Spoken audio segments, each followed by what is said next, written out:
क्या होती है इम्यूनोग्लोबिन्स, कोई बता सकता है? इम्यूनोग्लोबिन्स क्या है? चलो डायरेक्टली अपनी स्क्रीन शेयर के साथ में चल रहा हूँ।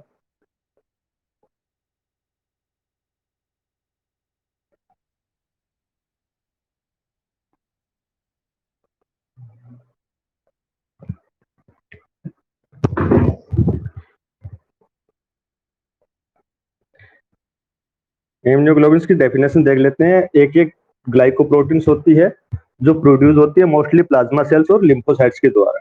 लिम्फोसाइट्स और प्लाज्मा सेल्स होती है वो इसको प्रोड्यूस करती है। पहला क्वेश्चन यहीं से बनता है कि आपकी इम्यूनोग्लोबिन्स को प्रोड्यूस या सिंथेसिस कौन करेगा? तो सिंथेसिस कौन करने वाला है? सिंथेसिस कौन करेगा? Plasma cells. डायरेक्टली अगर पूछता है तो प्लाज्मा सेल से नेसो जाएगा। उसके बाद में जो इम्यूनोग्लोबिन्स होती है मोस्टली क्या करती है, एक बॉडी इम्यून सिस्टम का काम करेगी, या डायरेक्टली बोलूं तो एक डिफेंस मैकेनिज्म्स के तरह काम करने वाली, डिफेंस की तरह वर्क करेगी बॉडी में। जब भी कोई एंटीजन्स अपनी बॉडी में एंटर करता है तो उसकी सरफेस पे ये जुड़ेगी या उसके साथ में अटैच हो जाएगी। उसके साथ में क्या करेगी? अटैच हो जाएगी। उसके बाद में उसको डिस्कार्ड या डिस्ट्रॉय कर देगी, उसकी जो सरफेस होती है उस पर अटैच होगी। ठीक है, ग्लाइकोप्रोटीन है। और कब कर रही है ये काम? जब एंटीजन्स आ रहा है बॉडी में एंटर हुआ तो उसकी सरफेस पे क्या करेगा? अटैच हो जाएगा। उसके बाद में उसको डिस्ट्रॉय कर देगा। उसके बाद में इसके जो टाइप्स है वो 5 है, और पांचों टाइप्स को एक ट्रिक्स के द्वारा याद रखना है। जो ट्रिक्स है वो है आपकी गैमडे।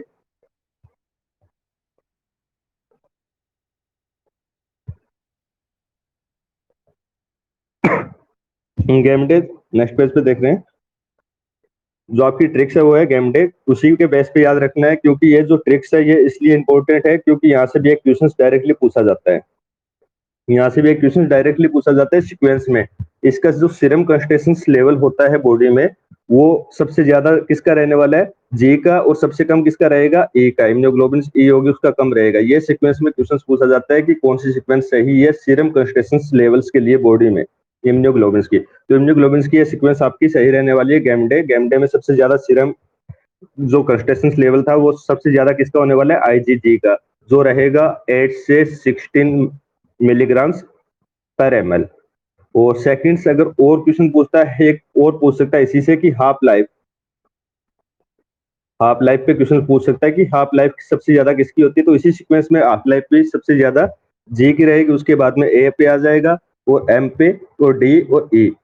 ये सीक्वेंस में ही याद रखना है। उसके बाद में जो आपका सीरम कंसंट्रेशन हो गया, उसके बाद में जो मोस्ट कॉमन या सबसे ज्यादा कौन सी मिलने वाली है? तो नॉर्मली कंसंट्रेशन लेवल देखते हैं तो सबसे ज्यादा किसका मिलता है? आईजीजी का। उसके बाद में ए, एम, और डी, और ई। ये सीक्वेंस आपको इसी में याद रखनी है कंटिन्यू। उसके बाद में फर्स्ट देखते हैं अपने इम्यूनोग्लोबिन जी। इम्यूनोग्लोबिन जी क्या है? लार्जेस्ट इन नंबर है। क्या रहेगी? लार्जेस्ट इन नंबर रहेगी, बट स्मॉलेस्ट इन साइज होती है। सबसे छोटी कौन सी है साइज में? यही है, स्मॉलेस्ट इन साइज रहने वाली है, बट नंबर में सबसे ज्यादा मिलने वाली है। और ये कितने परसेंट मिलती है अपनी बॉडी में? 80%। ये क्वेश्चन बार बार पूछा जाता है। जो ये क्वेश्चन है आपका कि मोस्ट एविडेंस कौन सी है, तो मोस्ट एविडेंस 80% तक रहती है आपकी इम्यूनोग्लोबिन जी। उसके बाद में सेकंड क्वेश्चन पूछा जाता है, वो जो इम्यूनोग्लोबिन का है वो है क्रॉस प्लेसेंटा कौन सी इम्यूनोग्लोबिन करती है? तो क्रॉस प्लेसेंटा सबसे पहले यहीं से देख लेना कि स्मॉल है, सबसे स्मॉल है। तो स्मॉल है तो क्रॉस प्लेसेंटा कर सकती है, जो उसके पार्टिकल्स या मॉलिक्यूल्स थे वो क्रॉस कर सकते हैं प्लेसेंटा को। तो ये आपका सेकंड क्वेश्चन हो गया कि ये क्रॉस प्लेसेंटा कर सकते हैं। सिर्फ एक ही है जो क्रॉस प्लेसेंटा करती है डायरेक्टली, बट आजकल जो क्वेश्चंस बन रहे हैं कि ऑप्शंस में आपको एक्सेप्ट वाला दे दिया जाता है, तो जो साइज बड़ा होगा, लार्जेस्ट साइज की होगी, वो इम्यूनोग्लोबिन क्रॉस नहीं कर पाएगी, जो आपको मैं अभी आगे बता दूंगा। बाकी 4 कर देती है कुछ कंडीशंस में। बट अगर डायरेक्टली पूछता है कि क्रॉस प्लेसेंटा कौन सी कर रही है, तो आपकी इम्यूनोग्लोबिन जी रहेगा। उसके बाद में नेक्स्ट क्वेश्चन जो बनता है कि क्रोनिक इन्फेक्शंस को कौन सी इम्यूनोग्लोबिन इंडिकेट करती है? क्रोनिक इन्फेक्शंस को कौन सी इम्यूनोग्लोबिन इंडिकेट करती है? तो ध्यान रखना, क्रोनिक इन्फेक्शंस को इंडिकेट करती है आपकी आईजीजी। इम्यूनोग्लोबिन जी है वो अपेयर वो करेगी आपका। और उसके बाद में ये इम्यूनोग्लोबिन क्रोनिक इन्फेक्शंस को इंडिकेट क्यों कर रही है? क्योंकि जो सीरम में होता है, जब इन्फेक्शंस हो जाएगा तो सबसे बाद में सबसे लेट यही शो होने वाली है इम्यूनोग्लोबिन इंक्रीज। एक नॉर्मल इन्फेक्शन के बाद में सबसे जो लास्ट में आपको इंक्रीज दिखेगी वो यही दिखने वाली है। सबसे लास्ट में जो इंक्रीज दिखेगी वो आपको यही दिखने वाली है। नेक्स्ट सेकंड इम्यूनोग्लोबिन के देखते हैं एक बार। Second immunoglobulin IgA. आईजीए कितने परसेंट है टोटल बॉडी में? 10 से 15%। 1 मिनट इसका एक सीरम लेवल और लिख लेना आईजीजी का, 8 से 16 mg पर डीएल सबसे ज्यादा रहता है। और हाफ लाइफ अगर कोई पूछता है तो 23 डेज हाफ लाइफ है इसका, 23 डेज। इम्यूनोग्लोबिन में जो सीरम कंसंट्रेशन लेवल था वो था 8 से 16 mg पर डीएल, नहीं सर सॉरी ml पर ml रहेगा। और जो हाफ लाइफ था वो रहेगा आपका 23 डेज। तो ये दोनों चीजों को भी नोट कर लेना अपनी बुक्स में। उसके बाद में इम्यूनोग्लोबिन ए की बात कर रहा था। इम्यूनोग्लोबिन ए 10 से 15% मिलने वाली है बॉडी में। सेकंड जो मोस्टली इसका क्वेश्चन पूछा जाता है वो यही है कि ब्रेस्ट मिल्क, सलाइवा, टीयर्स या बॉडी फ्लूइड्स या जो भी बॉडी फ्लूइड सिक्रीट हो रहा है उसमें आपको कौन सी इम्यूनोग्लोबिन प्रेजेंट मिलेगी। तो उसमें आईजीए मिलेगी। और ब्रेस्ट मिल्क में भी आपका कोलेस्ट्रॉल से रिलेटेड क्वेश्चंस बार बार रिपीट होता है कि कोलेस्ट्रॉल में कौन सी इम्यूनोग्लोबिन प्रेजेंट होती है और कैसी इम्यूनिटी प्रोवाइड करती है। तो वो कैसी इम्यूनिटी प्रोवाइड करेगी आपको? पैसिव। पहला क्वेश्चन से आपका ये हो गया इसका। सेकंड से अगर बात करते हैं कि किस टाइप की इम्यूनिटी प्रोवाइड करती है, तो डायरेक्टली इसमें लोकल इम्यूनिटी प्रोवाइड करती है। जहां पर भी इन्फेक्शन होता है वहां पे जाके अपना काम स्टार्ट कर देती है। उसके बाद में नेक्स्ट ये प्रोवाइड क्या करेगी? Local immunity. उसके बाद में है ये फर्स्ट लाइन डिफेंस का काम करेगी।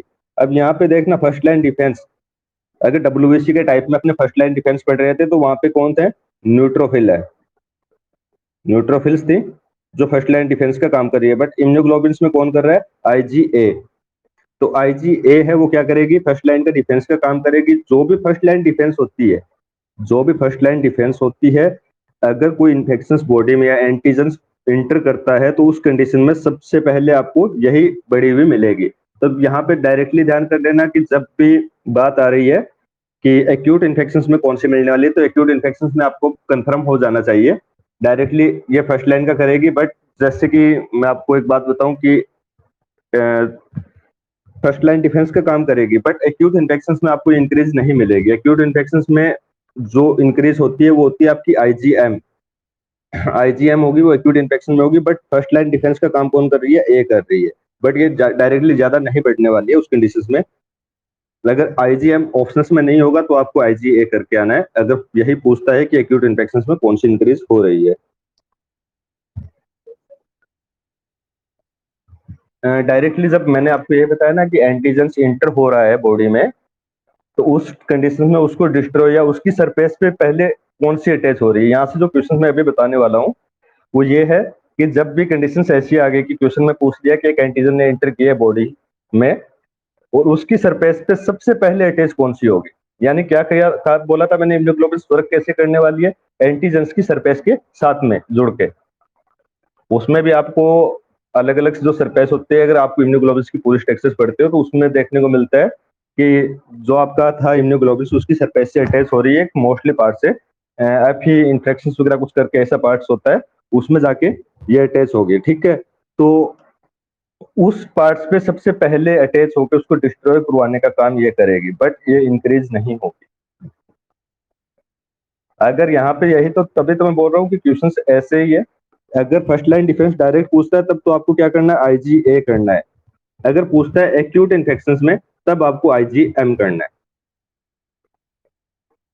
एक्ट एज जे या डायरेक्टली पूछ सकता है कि एक्ट एज जे मतलब जो इम्यूनोग्लोबिन ए की तरह एक्ट कौन कर रहा है, तो उस कंडीशन में आपको डिफेंस या फर्स्ट लाइन डिफेंस की बात पूछेगा तो आपको आईजीए करना है। और अगर आपको एक्यूट इन्फेक्शन पूछता है तो आपको आईजीएम करना है। आईजीएम का अगर डायरेक्टली आगे अपने डिस्कशन करेंगे उसमें देखेंगे। नेक्स्ट चलते हैं एक बार। आईजीएम, आईजीएम का मैंने आपको अभी एक बताया था कि लार्जेस्ट इन साइज है, लार्जेस्ट इन साइज रहेगी IgM. IgM largest in size है। अब यहाँ पे ध्यान करना, मैंने एक बताया था प्लेसेंटा वाला क्वेश्चंस कि प्लेसेंटा में अभी जो न्यू क्वेश्चंस लॉन्च हो रहा है, बार बार पूछा देखे हैं कई टेस्ट सीरीज में कि प्लेसेंटा को क्रॉस कौन सी नहीं करती इम्यूनोग्लोबिन, तो जो सबसे ज्यादा बड़ी है, ये एक्सेप्ट में क्वेश्चन पूछा जाता है कई बार कई टेस्ट सीरीज में। तो उसकी वजह यह है कि कुछ डिजीज कंडीशंस में या कुछ कंडीशंस में या कुछ फीमेल्स में देखने को मिलता है कि सभी इम्यूनोग्लोबिन क्रॉस कर जाती है प्लेसेंटा को, बट एक नहीं करती जो सबसे बड़ी होती है। तो उस कंडीशन में अगर ऐसे क्वेश्चन भी बनते हैं तो ध्यान रखना है कि इम्यूनोग्लोबिन एम है वो कभी भी क्रॉस प्लेसेंटा नहीं करती, क्योंकि वो बहुत बड़ी है, लार्जेस्ट इन साइज है और पेंटेमेरिक स्ट्रक्चर में रहती है। पेंटेमेरिक स्ट्रक्चर की अगर बात करता हूँ तो ये मोस्टली 5 इम्यूनोग्लोबिन का सब टाइप होता है इसके, उनसे मिलकर बनी होती है या सब यूनिट्स बोल सकते हैं। और जो ये सब यूनिट्स होगी वो एक चैन के द्वारा जुड़े होते हैं, इसको जे शेप या जे चैन बोलते हैं, जे चैन शेप में जुड़े रहेंगे। और ये कितने 5 सब यूनिट से बनी होती है पेंटेमेरिक स्ट्रक्चर। उसके बाद में नेक्स्ट देख रहे हैं, इसमें इंडिकेट एक्यूट इन्फेक्शन को कर रही है। अब यहाँ पे ध्यान करना कि इंडिकेट एक्यूट इन्फेक्शन को कर रही है, क्यों एक्यूट इन्फेक्शन का नाम आ रहा है यहाँ पे, ये क्वेश्चन आपका बार बार आता है क्योंकि जब भी प्लाज्मा सेल्स किसी सिक्रेशंस के बाद में, यानी जो एंटीजन के सरफेस पे अटैच होने के बाद में, एंटी जो आपकी इम्यूनोग्लोबिन थी एंटीजन की सरफेस पे अटैच हो गई, तो वो कौन सी हो रही है, सबसे पहले आईजीए। बट प्लाज्मा सेल सबसे पहले किसको सिक्रेट करने वाली है, जो आपकी प्लाज्मा सेल्स थी आफ्टर एन इन्फेक्शन बोल सकते हैं, तो प्लाज्मा सेल्स किसको सिक्रेट करेगी, वो है आपकी इम्यूनोग्लोबिन एम। इम्यूनोग्लोबिन एम को सिक्रेट करेगी आफ्टर एन इन्फेक्शन। उसके बाद में जो मोस्टली क्वेश्चन एक और आता है कि बच्चा फीटल लाइफ में सबसे पहले इम्यूनोग्लोबिन को या स्पोटेनियस या अपनी स्वयं की इम्यूनोग्लोबिन कौन सी बनाता है, तो सबसे पहले इम्यूनोग्लोबिन है वो आपकी आईजीएम बनेगी फीटस में। ये मोस्टली 10 से 14 वीक पे स्टार्ट हो जाती है। उसके बाद में नेक्स्ट क्वेश्चन है protect from gram negative bacteria. ये क्वेश्चन आपका लास्ट बार पूछा जा चुका है, ये कुछ आपका पीएससी वगैरह केरला का एग्जाम था उसमें पूछा गया है कि कौन सी इम्यूनोग्लोबिन से प्रोटेक्ट करती है ग्राम नेगेटिव बैक्टीरिया से। तो ग्राम नेगेटिव बैक्टीरिया से आपको प्रोटेक्ट करने वाली है इम्यूनोग्लोबिन आईजीएम। आईजीएम सिर्फ ग्राम नेगेटिव बैक्टीरिया से प्रोटेक्ट करती है डायरेक्टली। वो डायरेक्टली मोस्टली ऐसा नहीं बोल सकते कि सभी इम्यूनोग्लोबिन वर्क नहीं करती है, बैक्टीरिया के साथ में भी वर्क करती है और वायरल इन्फेक्शन के साथ में भी वर्क करने वाली है। बट अगर डायरेक्टली को ग्राम नेगेटिव का पूछ रहा है तब आपको यही करना और यही इसका वर्क रहता है। ग्राम नेगेटिव से प्रोटेक्ट करने वाली इम्यूनोग्लोबिन सिर्फ अपनी बॉडी में एक है, वो कौन सी है, इम्यूनोग्लोबिन एम। उसके बाद में इसको मलेरियंस मॉलिक्यूल्स भी बोलते हैं, क्योंकि इसका जो मॉलिक्यूल्स वेट होता है वो बहुत ज्यादा होता है, जो मॉलिक्यूल्स वेट था वो बहुत ज्यादा रहने वाला है। उसके बाद में नेक्स्ट इम्यूनोग्लोबिन देख रहे हैं। नेक्स्ट इम्यूनोग्लोबिन में आपको आईजीडी, अब ये क्या कर रही है, मोस्टली इंट्रावेस्कुलर इन डिस्ट्रीब्यूशन। इम्यूनोग्लोबिन कहाँ पे प्रेजेंट है, अपनी पूरी बॉडी में, पूरी बॉडी में सेल्स इंट्रासेलुलर एक्स्ट्रासेलुलर दोनों में प्रेजेंट है। तो ये कहाँ पे रहने वाली है, आपकी इंट्रावेस्कुलर में रहने वाली है, यानी इसका जो लेवल होगा वो मोस्टली कहाँ पे ज्यादा मिलने वाला है, इंट्रावेस्कुलर। और ये इसका जो मेन फंक्शन होता है वो क्या होता है कि ये इम्यूनोग्लोबिन है सिग्नल देती है बी सेल्स को एक्टिवेट होने के लिए। बी सेल को एक्टिवेट कौन करता है, तो बी सेल्स को एक्टिवेट करता है, यानी डायरेक्टली सभी इम्यूनोग्लोबिन का बोल सकता हूँ कि बी सेल्स से ही मोस्टली होती है। टी लिम्फोसाइट आपकी अलग से रहती है और बी लिम्फोसाइट आपकी अलग से रहती है। तो जो बी सेल्स होती है उनको एक्टिवेट कौन करेगा, आपका आईजीडी करेगा, यानी इम्यूनोग्लोबिन को एक्टिवेट करने में यही हेल्प करने वाला है। उसके बाद में जो बी सेल्स होती है अलग अलग टाइप्स में या अलग अलग इम्यूनोग्लोबिन के डिफरेंसेस में भी इसको यूज किया जाता है, इसको यूज किया जाता है। इसके जो मोस्टली क्वेश्चंस है वो अपने आगे क्वेश्चन सेशन में डिस्कशन करने वाले हैं। इसका जो क्वेश्चन पूछा जाता है कि जो वायरस या वायरल इन्फेक्शंस में आपको इंक्रीज मिलने वाली है वो है आपकी आईजीडी, जो आपकी इम्यूनोग्लोबिन डी होगी वो इंक्रीज मिलने वाली है। तो उसके बाद में नेक्स्ट पे चलते हैं इम्यूनोग्लोबिन ए।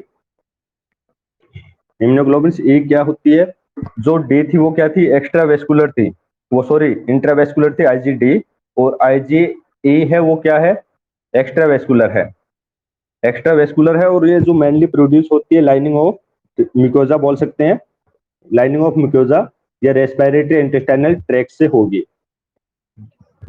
ये कहाँ कहाँ से हो सकती है? जो लाइनिंग ऑफ म्यूकोजा बोल सकते हैं डायरेक्टली, उसमें भी आपको ध्यान रखना रेस्पिरेटरी और इंटेस्टाइनल और यूरिनरी ट्रैक्ट की जो म्यूकोजा होती है वो भी इसको सिक्रेट करती है। तो इस चीज पे ध्यान रखना कि मेनली कहाँ से प्रोड्यूस होने वाली है, लाइनिंग ऑफ म्यूकोजा याद कर लेना। उसके बाद में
सभी के साथ में प्रॉब्लम्स आ रही है क्या?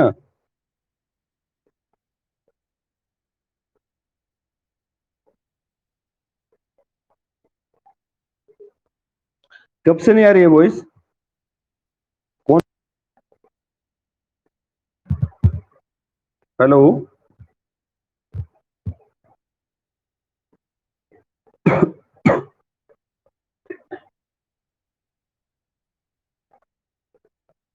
दीपा, कब से आवाज नहीं आ रही है?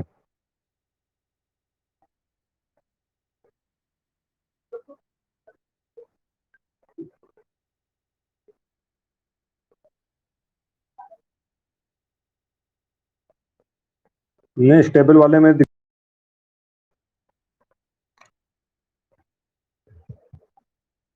नहीं, अभी तो चल रहा है, सही है। एक बार किया था। और किसी को क्या प्रॉब्लम आ रही है? मोहित, मनदीप, माधुरी, कुलदीप, कुछ प्रॉब्लम्स क्या आ रही है?